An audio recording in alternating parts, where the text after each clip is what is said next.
मस्त दिन हुआ है साल आज, बारिश हो रहा है। अरे दोस्तों ड्यूटी से हम लोग निकल चुके हैं, मतलब हम लोग नहीं, हम निकल चुके हैं, सभी लोग निकल चुके हैं। देख सकते हैं मेरे पीछे बारिश हो रहा है, दिख रहा है? नहीं दिख रहा होगा।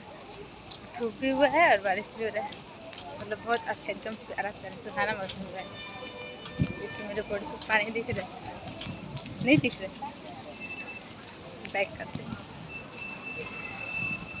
ये है मेरा कंपनी